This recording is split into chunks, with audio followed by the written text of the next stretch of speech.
Good day, ladies and gentlemen, boys and girls. Welcome to the channel again. Igama lami, igama lami uOlwethu Wakanzimela. Guys, just want to welcome you guys again in this channel on tuning in and learning these interesting principles and systems and methodologies so that we can better our financial lives and move closer to our financial goals. So today, guys, I just want to share a very simple should I say technique or something that I have taught myself and reprogrammed myself into thinking the way that I have to actually think about, so that I can set myself for success.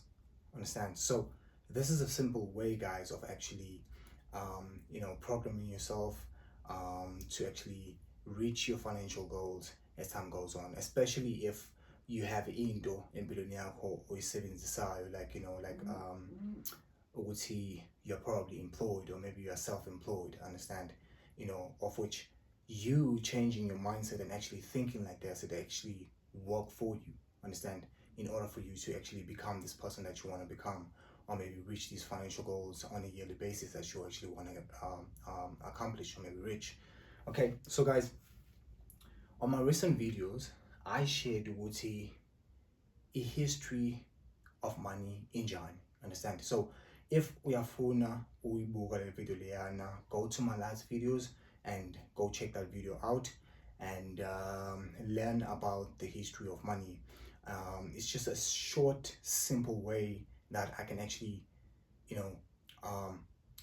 explain to you guys and briefly explain to you guys, step by step on how to actually understand, the financial world, or rather the monetary world, understand, in order for you to actually make good decisions, because you cannot succeed in something that you don't have an idea of, understand. So it's best to know the history first, understand, in order for you to actually have that mentality, understand, moving forward, understand, into actually having better outcomes, understand. So I'm just gonna write a short framework about the history of money. I'm not gonna write all of it, but then if you want the whole holistic vision, or maybe the whole holistic framework of the history of money, then I might advise you to click on my profile and actually go to other videos that I've posted, whereby I've actually explained the history of money step by step. Okay, so right now I'm just want to share this reprogramming my mind that I have, understand, that I had through reading things in the books that I'm actually reading. Okay, so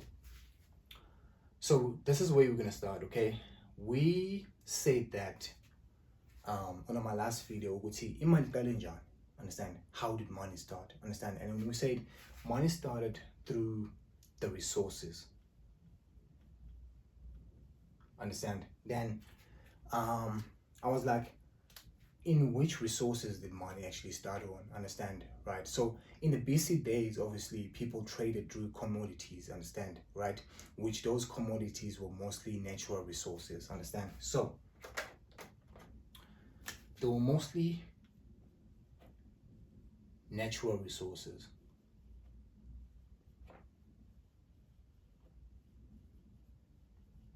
understand. So of which these natural resources were mostly commodities, understand. But the one go, like in this present day that we hear right now, what are the resources that are mostly traded, by people, understand. We know, Wuti, not everyone will have natural resources like land, property, but then where do most people start? You got it. Most people start through physical resources. And what do I mean by physical resources?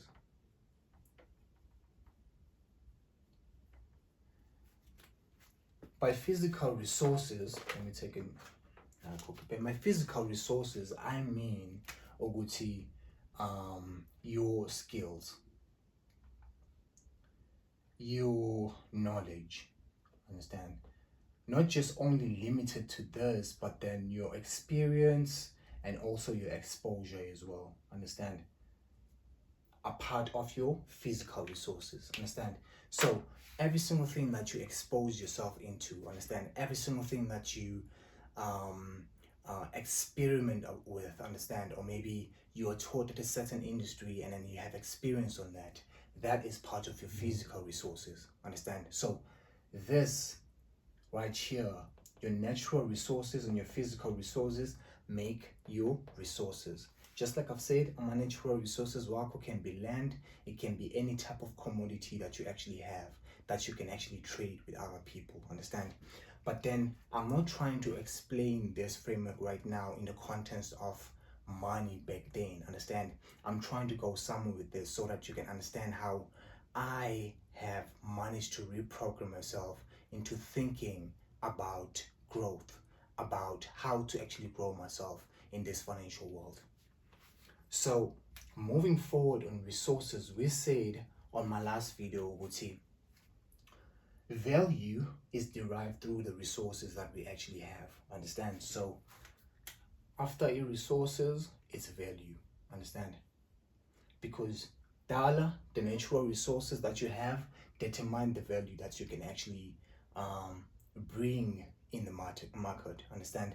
And then right now in this day and age, your physical resources, which are your skills, knowledge, experience, and exposure, determine the value that you can actually bring in the market, understand? So from here, we value moving forward, understand? It's the barter, understand? But then we are not going there, understand? It's the barter, and then after the barter, it was what we call today money.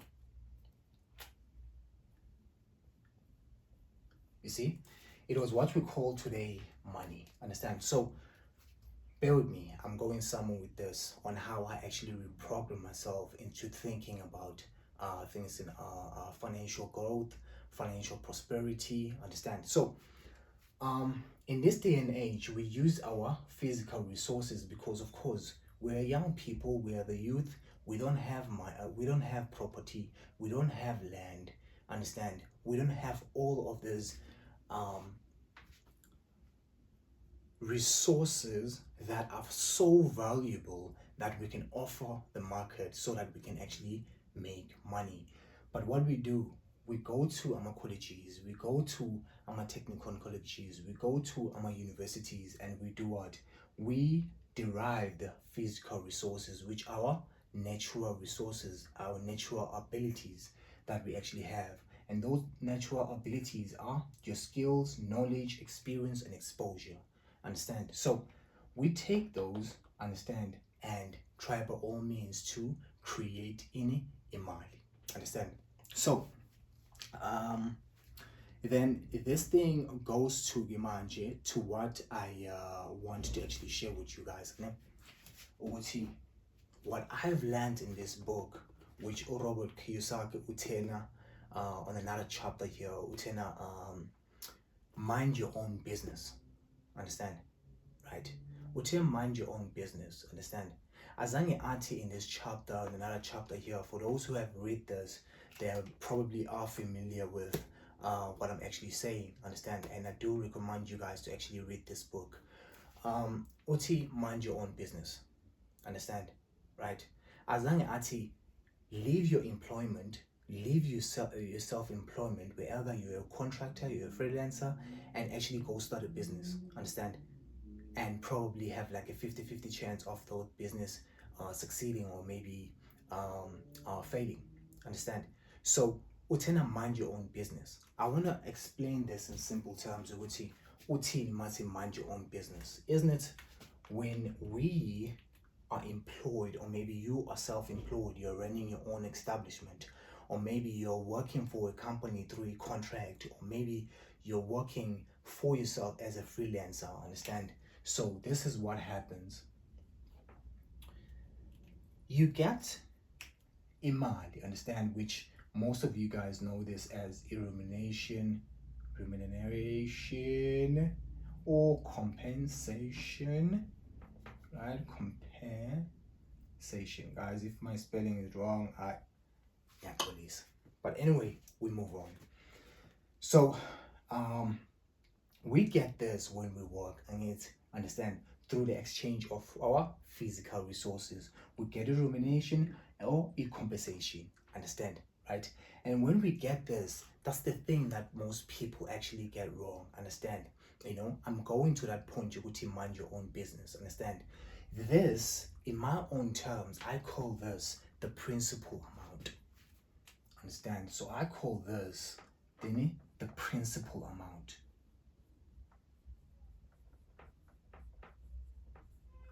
Understand? So a lot of people, understand, especially like Mzansi, like South Africa, people use what? People use their principal amount for indoni, for into esiyibiza lifestyle inflation.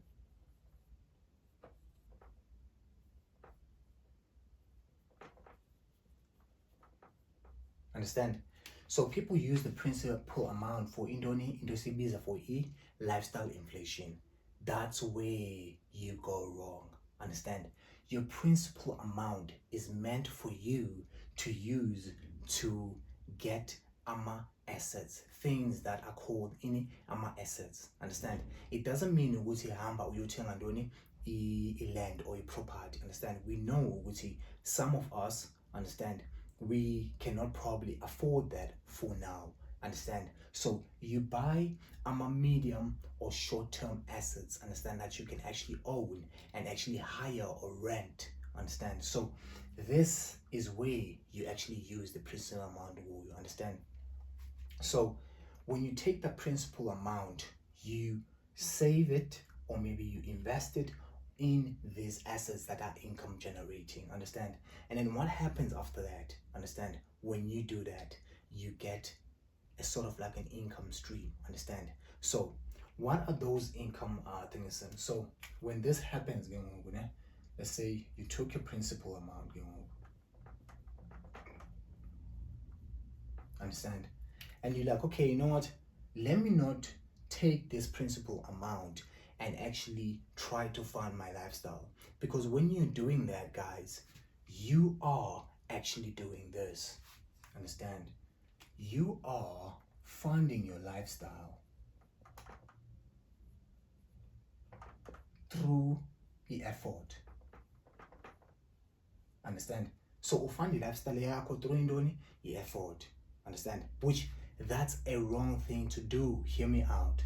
That's a wrong thing to do. You cannot take your principal amount and fund it with only the effort yakho, understand, right? You rather take your principal amount, understand,